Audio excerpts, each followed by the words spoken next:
afternoon. It is Morty the Migrant Hunter here at Migrant Mayhem for Land Cruiser Midwest.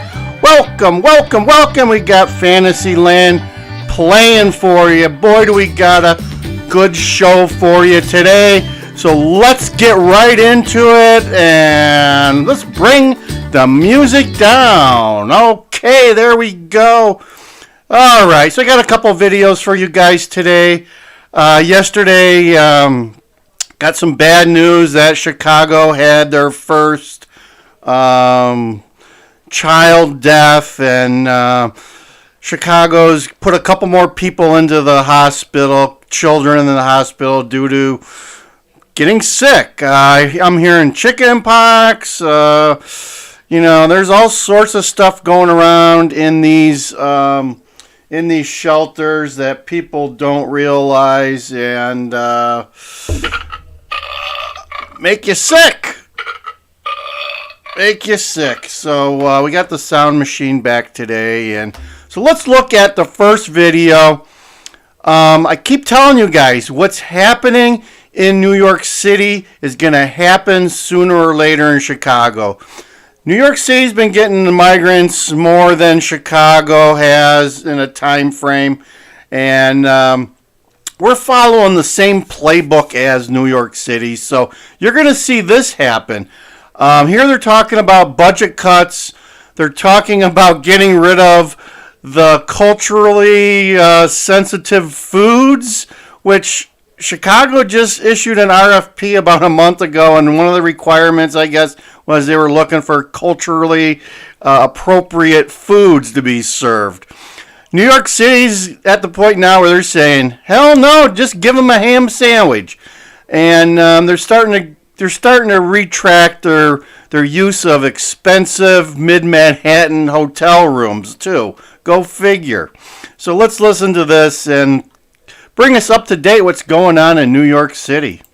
With New Yorkers still reeling from the first round of city budget cuts, including a dramatic cut in the number of officers, comes word of a second round of belt-tightening. And this time, migrant services are on the chopping block. CBS 2 political reporter Marsha Kramer here now with more on this. Marsha. Maurice and Christine, to be blunt, migrants arriving in New York City are in for a rude awakening. They may not be lodged in pricey midtown hotels. This lady here's a hoot. Is she alive? She looks like she just came off the embalming table. I mean, and her voice is like Morticia or something. This lady is a hoot. She's a hoot.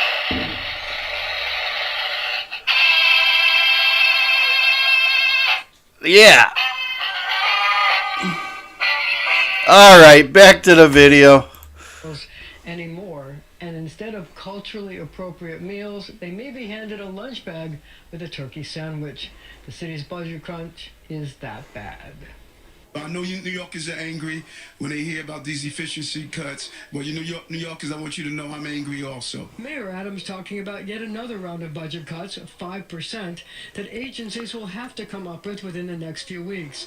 And while the belt tightening is caused in part by the tens of thousands of asylum seekers seeking shelter here, they're now going to find that the city that never sleeps is not going to be so generous going forward in finding places for them to sleep. Generosity only goes so far, folks. To slash migrant services by 20. You know things are bad when they're slashing the budget of the area that's providing the migrant services, right? Not only are they slashing budgets on fire, police, and all other city services, they're slashing migrant services at the same time. I'm sure there's a lot of red tape or a lot of fat there that can be cut pretty easily. So, kudos to that. Yeah. 20%. That's $1.5 billion. It's, quote, designed... Billionaire. Sooner or later you have some real money. That's a nice way of saying migrants might not be staying in pricey midtown hotels. Are you going to have to close some of the shelters, some of the expensive hotels you're using in favor of the bigger congregate shelters? Nothing is off the table. Nothing. Will we see people sleeping on the street? Our desire has always been in a layer approach. The first most important layer. Notice how he answers this question. Families sleeping on the street. But I've made it clear after over 140,000 migrants and asylum seekers, of course, that is just continuing to increase. Thousands are still coming in each week.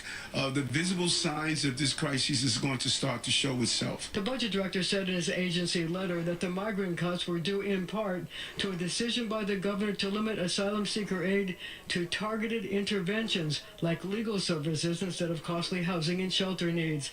The governor made that clear today.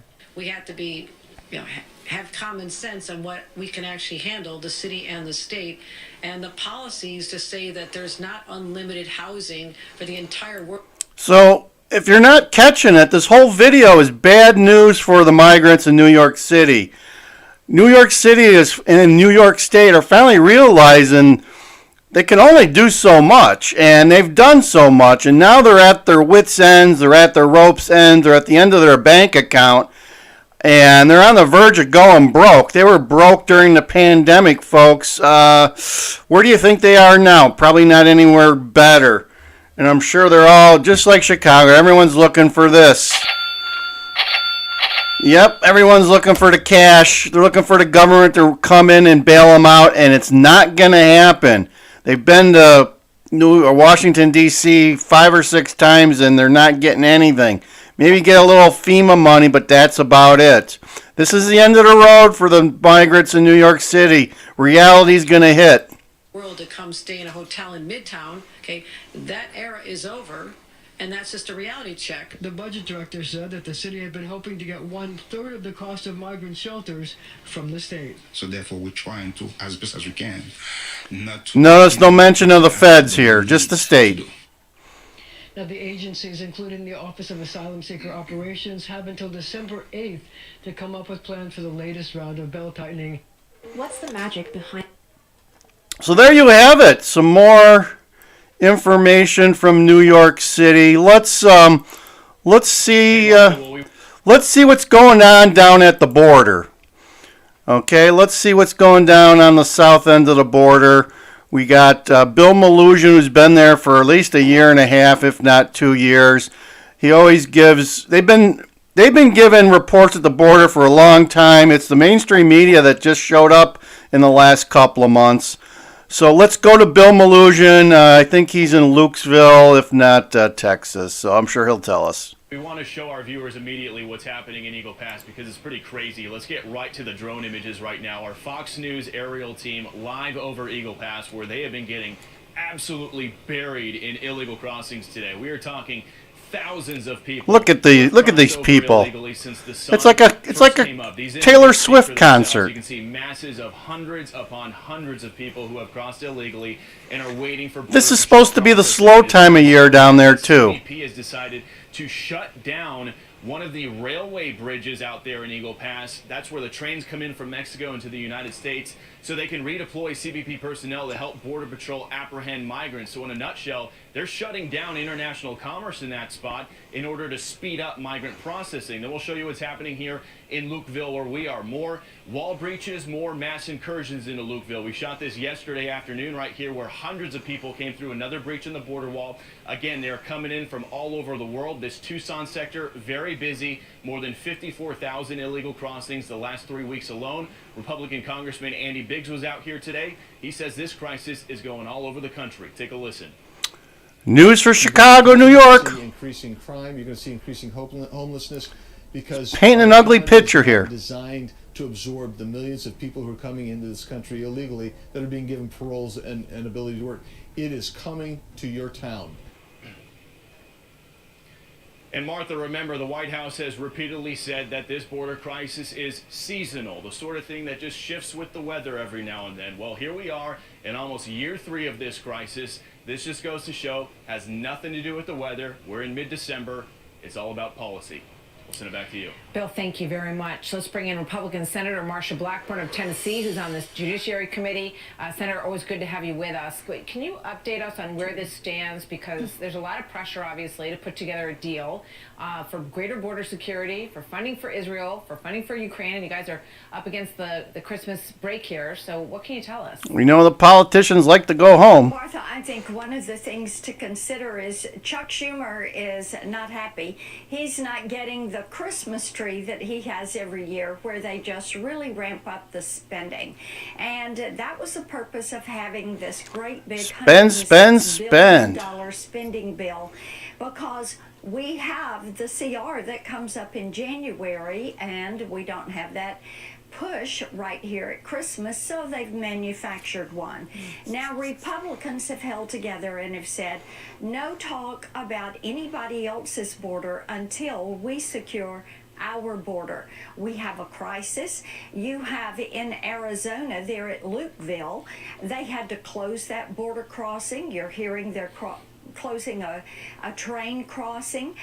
You know that 17,000 people a day, or a week, excuse me. 17K a week. Border Patrol is saying ouch! Handle it. The governor is saying, I'm going to send in the National Guard, even though during her campaign she's called out other governors who were trying to use the National Guard and enforce border security when it was coming into their states.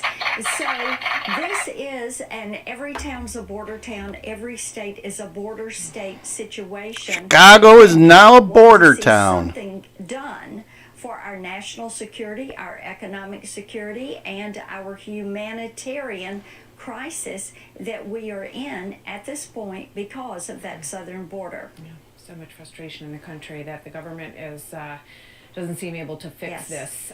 So we will be watching how this comes together in the Senate and seeing what can be agreed upon here. Senator, thank you very much. Senator Blackburn checking in with what's going on at the border. Hi, Governor Brian Kilmeade. Okay, so there you have that. And I'm here to tell you that Chicago hasn't had, these crises aren't new to them. I got another one here. I'm a mechanic.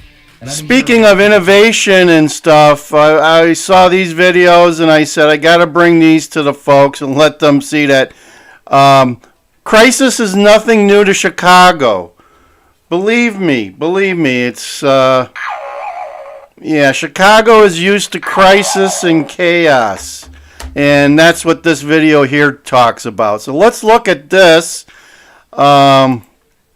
If you haven't been to Chicago, there's a lot of rats. They've been fighting the rat epidemic for many years, and it's getting worse, I guess. And actually, this is Lakeview, which is one of the nicer parts of town on the north side, just west of Wrigley Field. So let's listen to this report about the rats in Chicago. Chaos! Freak you out, but rats have gone wild. Rats are now attacking vehicles and nesting under the hood of your car.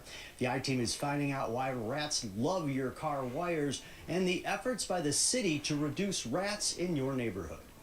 Rats, they can scurry by us as we're walking on the sidewalk or that's a big rat. Yards. But did you know that rats could be under the hood of your car? It's very gross. They made this nest in Sienna Smith's car. The Lakeview resident parks in her neighborhood. The rats have actually chewed my wires 4 different times. All right, so let's check it out. Smith says the repeated rat damage has rung up a big bill. This whole thing cost $1,300. Very expensive rat problem. So why do rats like to nest and nibble on those wires? You can even see the droppings in there. Smith's mechanic Ken Ziolo of A&A Automobile Service says rats are sharpening teeth inside cars and seeking shelter. He says they may be making a meal out of newer car wires. Many come coated in soy. They must be smelling the soybean in the wiring cover. Ziolo uses this special rat repellent tape to cover wires. So it has a red hot chili pepper scent. How do you keep rats away from your cars? Just getting in the habit of checking the underside of your car before you get in, and like maybe popping that hood every once in a while. Good tips here. Rose Pest Solutions says you should also avoid parking near a food source. That would be a good idea. Next to an overflowing garbage can, and look for things like burrow holes too. And usually a burrow will have an entry hole and at least one exit hole. Iachino shared more pictures of burrow holes that rats can make. This rat was crawling. There you go. Somebody got him. Their bodies are like the cartilage in our ears. They can fold their bodies and flatten them so much. So like they only need the size of a quarter to fit through. So if you're looking underneath your doors and you see light coming through that and it's the size of a quarter, you could have rats in your house. She says weather stripping or door sweeps will block the rat's path. You should also report any rats to 311 City Services. If they see a rat, they'll kill it with that tool. Yes, they will. Yeah. I have a couple guys who'll stomp on them. Josie Cruz, the deputy commissioner of Chicago's Bureau of Rodent... The rat hunters. Part of the Department of I am a migrant hunter. They are rat hunters. Team battles rats. They found a burrow where the rats, it shows that the rat's going in and out. They sweep alleys for burrows, then they put bait and newspaper in the holes and come back a week later. And they'll see if that's pushed out, then we'll go ahead and rebait it again. We know it's active. Both Cruz and Iachino say the problems became more visible during the pandemic when many rats moved from restaurants and found more food sources near homes. Blame it on the pandemic, folks. Rat complaints are down so far this year. It's the Chicago playbook. 38,742 rodent-related service requests compared to 40,173 for the same time period in 2022. They love the garbage. Cruz says her department will usually respond to 311 in about 5 days, but she and other experts encourage residents to do their part by keeping garbage contained. These are vectors of disease, and you want to make sure that they stay out at all costs. Some neighborhood programs have used feral cats to fight rats. That's not something the city officially endorses, saying that too many wild cats could bring other health concerns. Rob Sherrill, the city... So there, I got one more video on this topic for you guys, and I think you'll enjoy it. I mean, if you just don't do enough, this is what happens. If you just wait for nature to take control, this is what happens. So let's cue this one up for you. So here you go. Let's give this a quick look. Take you outside, show you what's going on out there. But we wanted to show you something else that's going on out there today. Joni Lum catching this. This is in like the South Loop, I believe. You never know, as a reporter, what you're going to encounter out there in the early morning hours. Looks like a healthy fox to me. A coyote or maybe a fox. That's a fox. Yeah, and he's got a rat in his mouth. And I'll tell you what, I like foxes, and I definitely like the job that this one is doing. Free meal for the fox. The way she posted it on Twitter, saying something to the effect that he was doing a service, right, for the city. He should get paid. Picking up the rats. Yeah, this is at State and Harrison, she said, this morning. Early this morning, she captured it with her cell phone, and boom, got it out there. And I love that.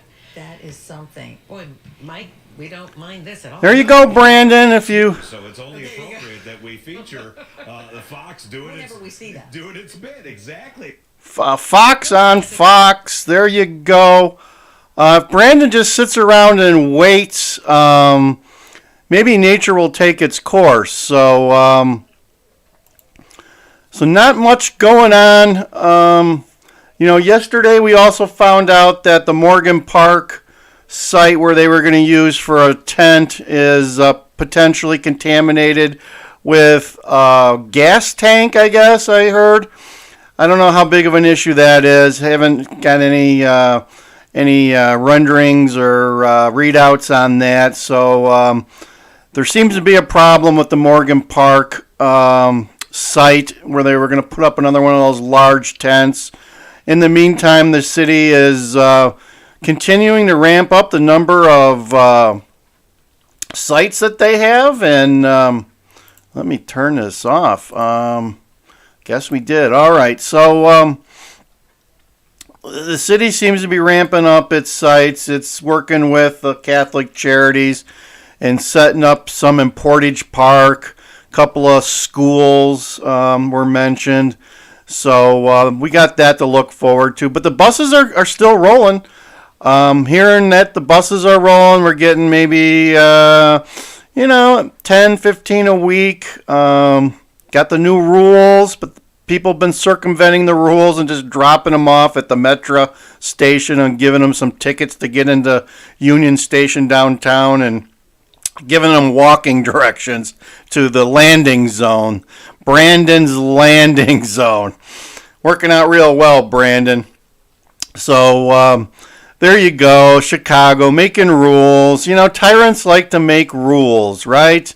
And that's what Brandon's doing. He's not solving the problems. He's making rules. He's creating hoops for people to jump through, which is the same thing he does for the people, right? Creates hoops for the people to jump through, and people finally push back. So looks like Governor Abbott in Texas are just doing whatever they want to do, which is their prerogative.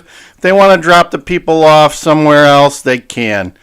Don't let people tell you what to do, folks. Be an independent thinker. Be an independent, common sense thinker. Be an independent. Be an independent. And I got my glasses here. Some people say that they remind them of Anton Daniels, and I guess that's who inspired these, was Anton. If you don't know who Anton Daniels is, check out his channel on YouTube. He's got goofy goggles, but they're not like these. I think mine are a little bit goofier than his. He's the guy with the goggles. He talks a lot about Chicago. He's actually from Detroit, so I don't know what he's doing talking about Chicago. He's just stealing clicks. I'm actually from Chicago, so I'm going to give you guys the truth. I'm on the ground here and bringing you Migrant Mayhem. I am Morty, the Migrant Hunter. And over and out. Like, share, and subscribe, folks, if you will. Help us with the algorithm. Land Cruiser Midwest. Over and out.